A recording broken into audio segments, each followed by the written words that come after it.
እቺ ደቡብ አፍሪካዊ ፖሊስ ጋይስ የሌለ ሰይጣን ናት። ሙሉ ቤተሰቦቿን አርጋለች። ታሪኩ እንደዚህ ነው። ሮዝመሪ ትባላለች። እድሜዋ ወደ 30ዎቹ አካባቢ ነው። ፖሊስ ናት። የምትኖረውም ደግሞ ሳውዝ አፍሪካ ውስጥ ነው። የሚገርማችሁ ነገር ፖሊሷ ሮዝመሪ ሱስ አለባት። አዎ ሮዝመሪ የቁማር ሱስ አለባት። በተጨማሪም ደግሞ ሌላ አንድ ትልቅ ችግር አለ።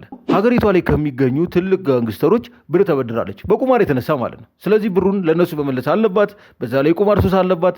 ስለዚህ በጣም የተደበላለቀ ችግር ውስጥ ያለች ሴት ናት ማለት ነው። እንግዲህ የቁማር ሱሷና ብድሯ በጣም ሲያስጨንቃት አንድ ሀሳብ ታመጣለች። ያም ሀሳቧ ምን ይመስላችኋል? ያጎቷን ልጅ መግደልና እንግዲህ እሱ ሲሞት የኢንሹራንስ ገንዘቡን መውሰድ ማለት ነው። ያንን ለማድረግ ደግሞ መጀመሪያው ያጎቷ ልጅ ኢንሹራንስ ሊኖረው ይገባል። እንግዲህ ስልክ ትደውልና በሆነ መንገድ ያጎቷ ልጅ ኢንሹራንስ እንዲኖረው ታደርጋለች ማለት ነው። የህይወት ኢንሹራንስ እዛ ላይ ደግሞ ያው ይሄ እንትኑን ኢንሹራንሱን የሚቀበለውን ሰው እሷ ራሷን አድርጋ ትሞላለች ማለት ነው። ከዛ ይሄን ካደረገች በኋላ ያጎቷ ልጅ የሆነ ዝም ብሎ ገጠራማ ቦታ ላይ ትጠራዋለች ማለት ነው። እዛ ትቀጥረዋለች። እሷ ሀገር ሰላም ብሎ ላጥ ብሎ ሲሄድ እሷ ድንጋይ ታነሳና ላጥ አድርጋ ደጋግማ መታ እንዲሞት ታደርገዋለች ማለት ነው። ፎሎ እያደረጋችሁ ያለ በዚያ ታሪኩ እንዳጨርስላችሁ ፎሎ እንዳይረሳ። ከዛ እንግዲህ ያው መጀመሪያ እንደጠበቀችው የኢንሹራንስ ገንዘብ እሷ ጋር ይመጣል ማለት ነው። ማንም ሰው እሷ ታደርገዋለች ብሎ ስላልጠረጠረ ሰላማዊ ህይወቷን መኖር ትቀጥላለች ማለት ነው። እንግዲህ ከዛ በኋላ ላለፉት 15 ወራት ማለት ነው ቁማሯን እየተጫወተች የነበረባትን ብድር ከፍላ ዘና ፈታ እያለች መኖር ትጀምራለች ማለት ነው። ከ15 ወር በኋላ ግን ድጋሚ ይህንን ወንጀል መስራት እንዳለባት ታምናለች ማለት ነው። በአሁኑ ሰዓት ደግሞ ለመግደል ያሰበችው ማንም ቢሆን ጥሩ ነው፣ የገዛ እህቷን። ከዛ እንደተለመደው እንግዲህ ስልክ ትደውልና የላይፍ ኢንሹራንስ ለእህቷ እንግዲህ እሷ ራሷ እህቷ እንደሆነች አርጋ ፕሪቴንድ አድርጋ ለእህቷ ላይፍ ኢንሹራንስ ታወጣለች ማለት ነው። ከዛ ይሄን ካደረገች በኋላ ቀጥታ ሄደችው ወደ እህቷ ቤት ነው።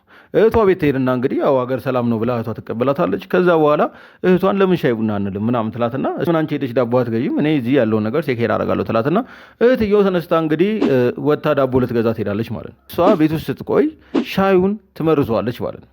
እንግዲህ ሀገር ሰላም ነው ብላ እህትየው ትመለሳለች። ያው የተመረዘውን ሻይ ትጠጣዋለች ማለት ነው። ሰምዌይ መርዙ ወይ አልገደላትም ወይ ብዙ አልጎዳትም መሰለኝ ተነስታ ድጋሚ ታንቃታለች ማለት ነው። ህይወቷ እስከሚያልፍ ድረስ ታንቃታለች።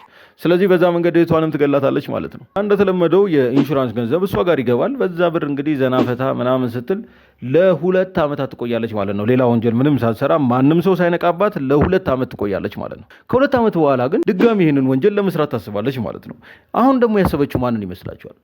ቦይፍሬንዷን። እንግዲህ እንደተለመደው በባሏ ስምም ላይፍ ኢንሹራንስ ታወጣለች ማለት ነው። 16 ላይፍ ኢንሹራንስ ነው አሁን ያወጣችው። ከዛ በኋላ እንግዲህ ከሌላው ጊዜው የተለየ የሚያደርገው ባሏን ግን ሌላ ሰው እንዲገልላት ወይ ደግሞ ሂትማን ምናምን ትቀጥራለች ማለት ነው። ሂትማን ከቀጠረች በኋላ የሆነ ቀን ባልየው ከቤቱ ዘና ብሎ ላጥላጥ እያለ ሲወጣላችሁ ሂትማን ይመጣና ሽጉጡን አቀባብሎ ልክ ሊተኩስበት ሲሞክር በሚገርም ሁኔታ ሽጉጡ ጃምፕ ያደርግና አይተኩስም ማለት ነው። ከዛ ሂትማኑ ይደነግጣል፣ ይሮጣል ማለት ነው።